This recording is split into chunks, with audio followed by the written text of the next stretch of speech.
세례 요한이 잡힌 후라고 표현을 했는데 예수님보다도 6개월 전에 태어난 분이 세례 요한이에요. 그런데 이 세례 요한이 그동안 하나님 나라를 선포했죠. 어디서 선포했을까요? 광야에서 소리로, 외치는 소리로 회개하고 복음을 믿으라.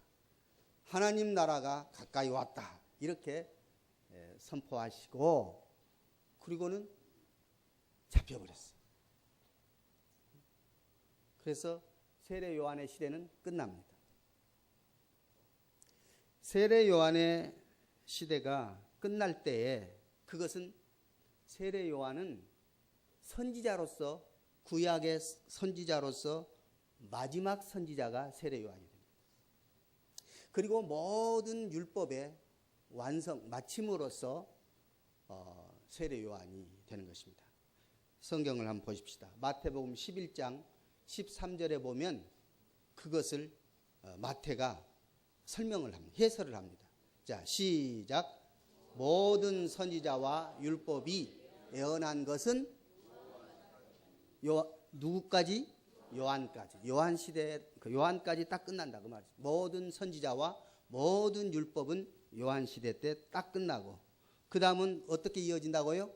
예수 그리스도에게 이어지는 것입니다. 그래서 시대가 완전히 구약과 신약으로 나눠지는 것입니다.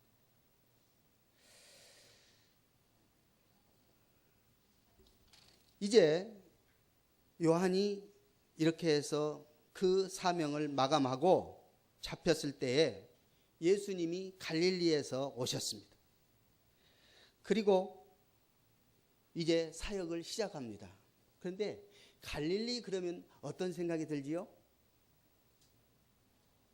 우리 주일학교 때 불렀던 그런 율동 또 복음성가 이런 것들이 기억나지요.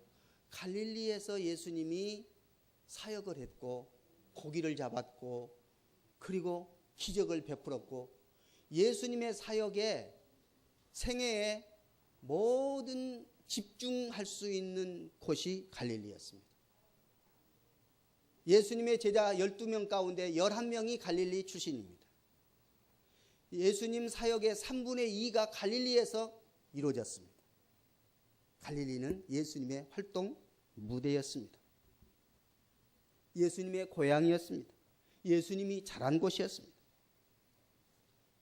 이제 예수님은 이 사역을 시작하시게 되는데 그곳이 갈릴리였다 그 말입니다.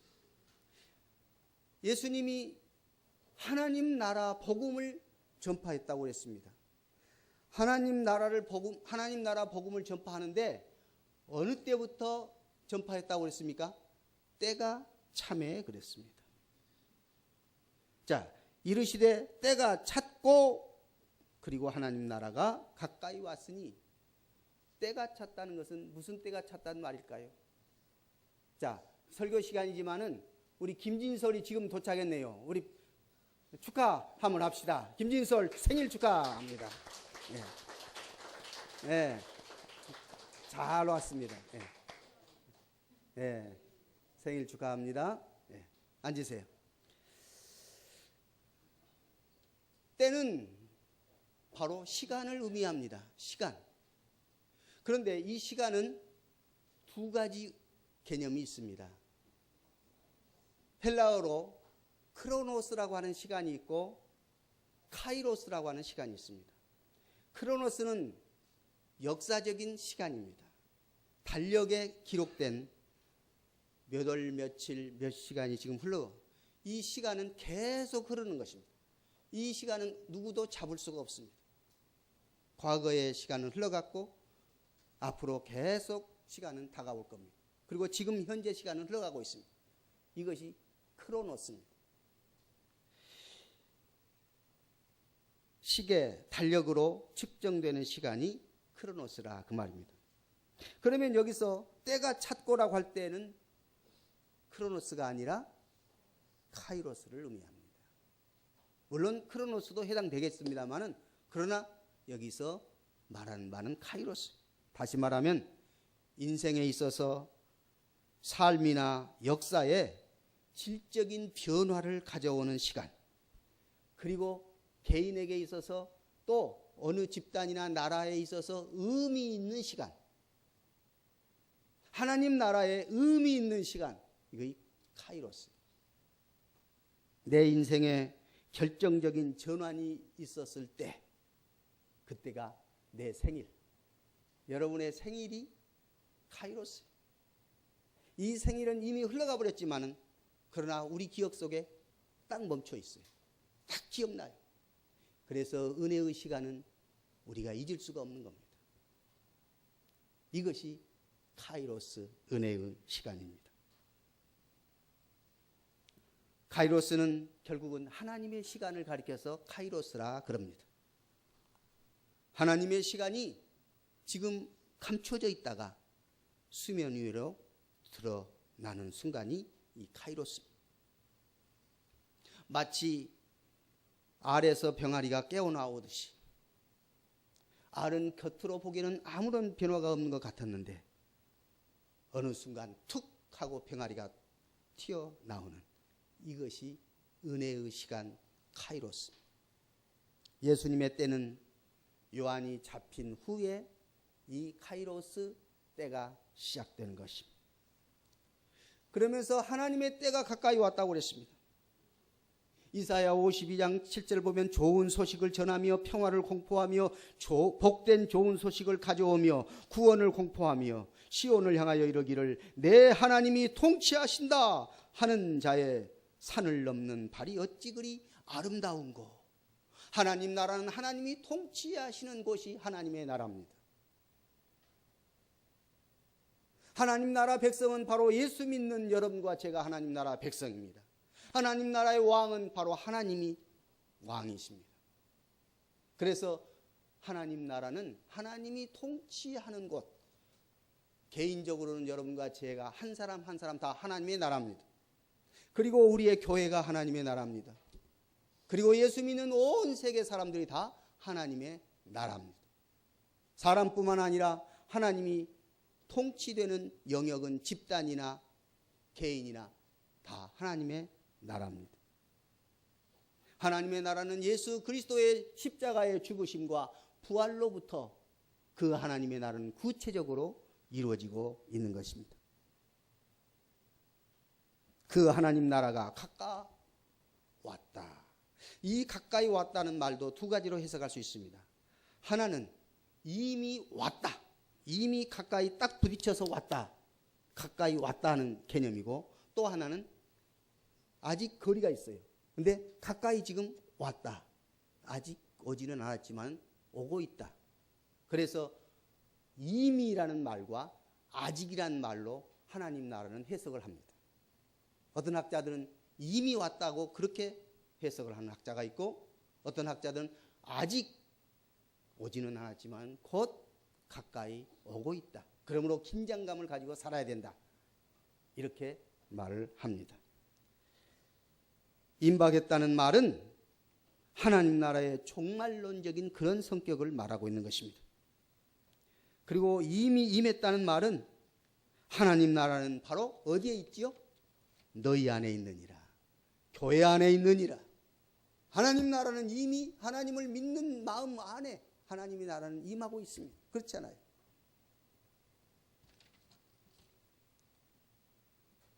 누가복음 17장 21절 보면 하나님 나라는 너희 안에 있느니라. 그렇게 분명히 말씀했습니다. 자, 한번 따라서 해볼까요? 하나님 나라는 너희 안에 있느니라. 시작. 하나님의 나라는 너희 안에 있느니라. 아멘. 그럼 이것을 바꿔서 생각해 봅시다. 하나님 나라는 내 안에 있다. 시작. 하나님의 나라는 내 안에 있다. 아멘. 그래서 예수를 믿는 자는 영생을 얻었다고 분명히 말하면서 그 영생을 얻은 자는 하나님 나라가 임했다. 자, 요한복음 5장 24절을 한번 또 읽어보도록 하십시다. 요한복음 5장 24절. 자, 시작. 내가 진실로 너희에게 이르노니 내 말을 듣고 또 나 보내신 이를 믿는 자는 영생을 얻었고 심판에 이르지 아니하나니 사망에서 생명으로 옮겼느니라. 아멘. 그러니까 하나님 나라는 이미 내 안에 이루어져 버린 겁니다. 영생을 얻었고 사망에서 생명으로 옮겨 버렸습니다. 이미 이루어졌습니다. 그러므로 하나님 나라는 이미 이루어진 걸로 우리가 그렇게 성경을 통해서 깨달을 수가 있는 것입니다. 성도 간의 교제가 이루어지고 있고, 그리고 주어진 삶의 감사와 평화와 풍요가 이루어지고 있으면 이미 하나님 나라는 이루어지고 있는 것입니다. 이미 이루어졌습니다. 우리 삶의 한순간 한순간 그 자체가 이미 천국인 것입니다.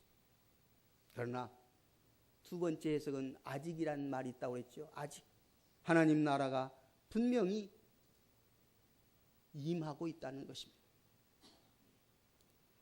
임박한 종말 의식을 말하고 있는 것입니다. 주님이 언제 오실지 모른다는 긴박감 속에서 오늘 우리는 살아야 하는 것입니다.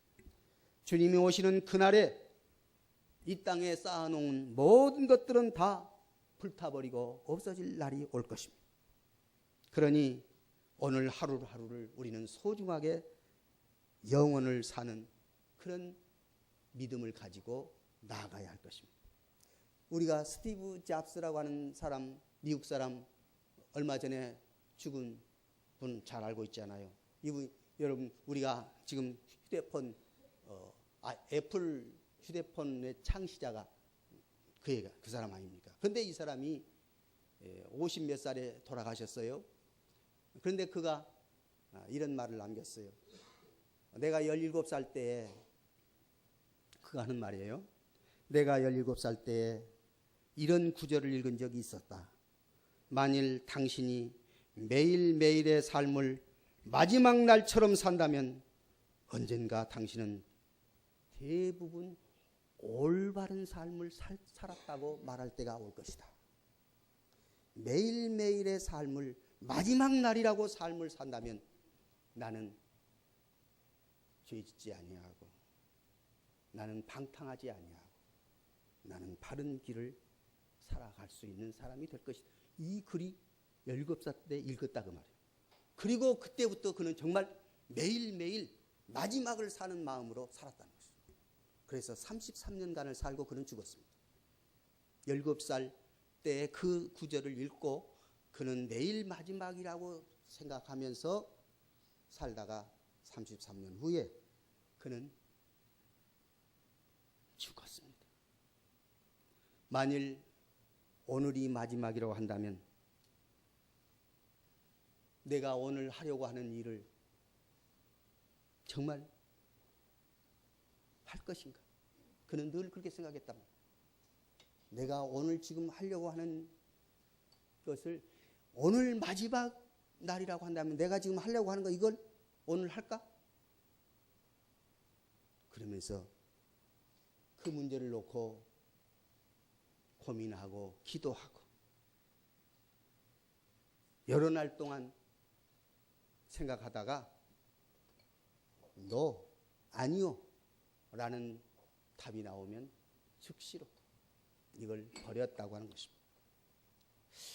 오늘 여러분과 제가 곰곰이 생각해 보십시다. 어쩌면 우리가 너무 의식 없이 사는 거 아닌지, 오늘이 마지막 날이라고 가정한다면 나는 오늘처럼 살지 않을 것이다. 그 말입니다. 모든 외부의 기대들, 자부심, 좌절과 실패의 두려움, 그런 것들은 죽음 앞에서는 아무것도 아니기 때문에 진정으로 중요한 것만을 하게 될 것이다. 죽음을 생각하는 것은 내가 무엇을 잃을지도 모른다는 두려움 따위는 사라지고 그런 함정에 빠지지는 않을 것이다. 그는 그렇게 말을 했습니다. 그는 후회 없는 삶을 살았습니다. 오늘 여러분과 제가 정말 하나님 나라가 가까워, 그러니 회개하고 복음을 믿으라. 누가 말씀하셨어요? 예수님이 말씀하셨습니다. 세례 요한이 먼저 말을 했고, 이제 세례 요한이 잡힌 후에 예수님이 직접 하나님 나라가 가까웠으니 회개하고 복음을 믿으라. 그렇다면 아직까지 복음을 믿지 않는 사람이 있다면 복음을 믿어야 되지 않겠습니까? 아니, 내가 교회 다니는데요. 예, 교회 10년 다녀도 복음을 믿지 아니하면 헛것입니다. 사실입니다. 예수님은 분명히 말씀했습니다. 복음을 믿으라고. 복음을 믿지 아니하면 기독교인이 아니라고. 예수 믿는 것이 아니라고. 영생 얻는 것이 아니라고 분명히 말씀합니다. 복음을 믿어야 영생을 얻는다. 아까 요한복음 5장 24절에 뭐라 했어요? 믿는 자는 영생을 얻었지만은 믿지 않는 자는 영생이 없다. 오늘 그러므로 복음을 믿어야 영생을 얻고 죄가 용서되고 영원한 천국을 얻게 되고 하나님 나라를 소유하게 되는 것입니다. 그러니 하나님 나라는 이미 왔지만, 그러나 아직 하나님 나라는 오지 않았다고 생각을 한다면 지금 우리가 결단을 해야 됩니다. 내가 지금 무엇을 위해 살고 있는지, 아직도 가치 없는 것을 붙잡고 그렇게 살고 있는지 우리는 자신을 점검하고, 오늘 성경 말씀 띄웠는데 내가 구원받았다는 확신이 없는가? 그렇다면 아직 구원받은 거 아니라 그랬습니다. 오늘 확신을 가져야 됩니다. 어떤 확신? 예수 그리스도는 십자가에 죽으신 하나님의 아들인데 그분은 부활하신 살아계신 하나님의 아들이라고. 이걸 믿어야, 이 복음을 믿어야 구원 얻게 되고 죄가 용서되고 우리는 영생을 누리는 것입니다. 이제 회개해야 할 것입니다. 하나님 나라에 들어가기 위해서는 전제 조건, 요구되는 것이 뭐라고요? 회개라는 것입니다. 회개하고 복음을 믿어라. 회개는 무엇을 회개라고 할까요? 회개는 생각을 바꾸는 것을 회개라고 말합니다. 생각을 바꿔야 됩니다. 돌아서야 됩니다. 마귀의 생각에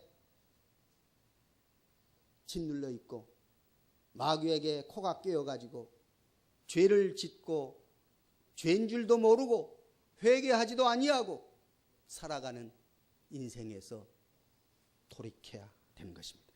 생각을 바꾸고 돌아서야 할 것입니다.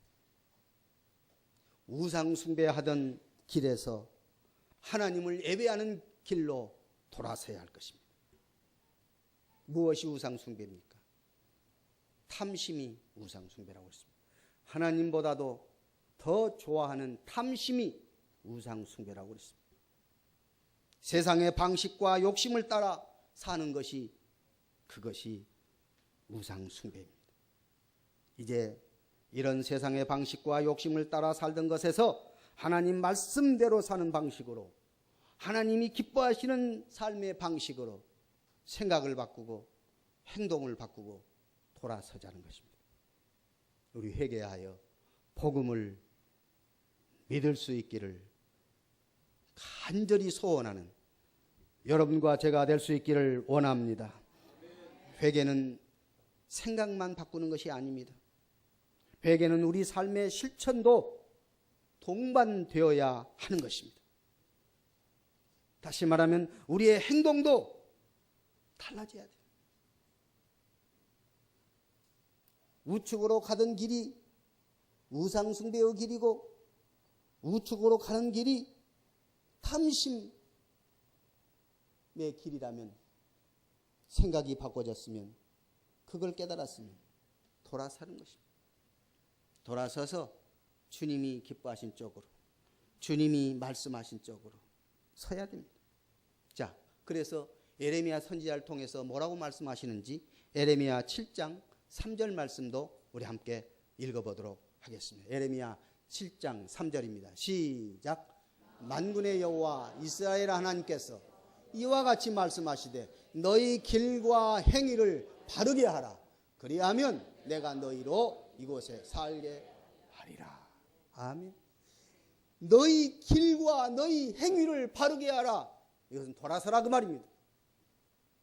죄악의 길, 정욕의 길, 탐심의 길, 사탄의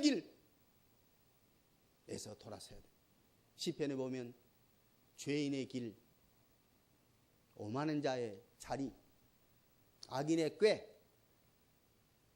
이런 것들이 다 우리로 하여금 허망한 자리에 몰고 가는 것입니다.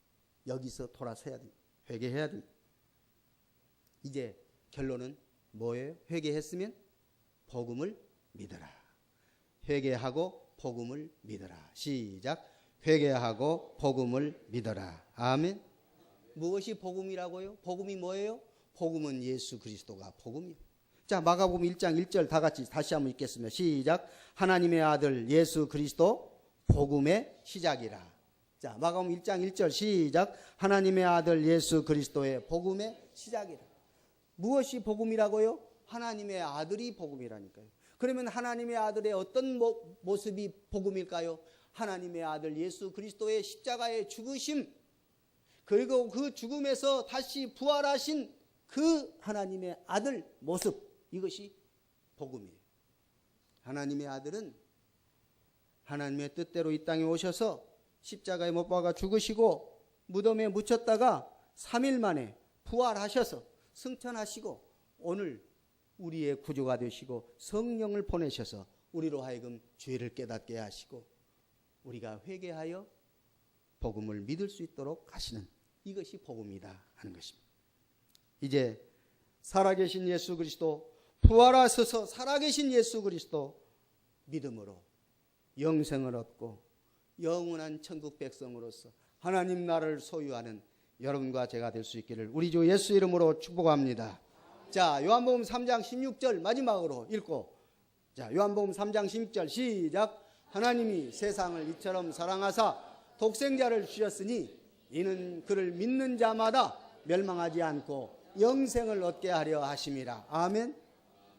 예, 한번 눈을 감고 손을 자기 가슴에 대보고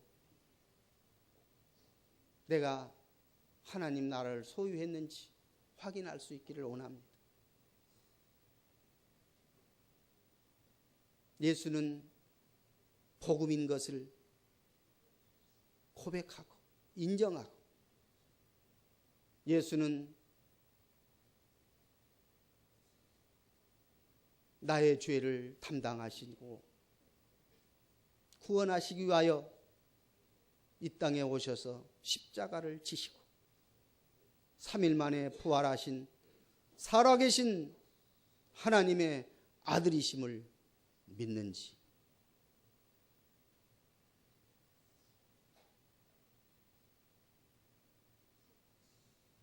이제는 예수님이 나의 구주, 나의 하나님이시고 나는 하나님 나라를 소유했습니다. 주님이 회개하고 복음을 믿어라 말씀하신 하나님 나라를 우리가 소유했음을 깨닫고 오늘 하나님 나라를 보려면 회개하고 복음을 믿는 길이었다 하는 사실입니다. 그러므로 나는 지금 하나님 나라를 받고 소유했다 확신할 수가 있어야 할 것입니다.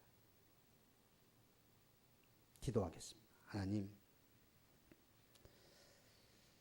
하나님 나라를 오늘 우리의 심령 속에 심어주시고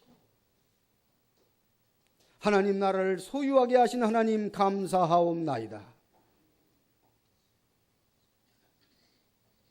하나님 나라를 보려면 회개하고 복음을 믿어라 주님 말씀하신 대로 우리가 회개하여 복음을 믿게 하시고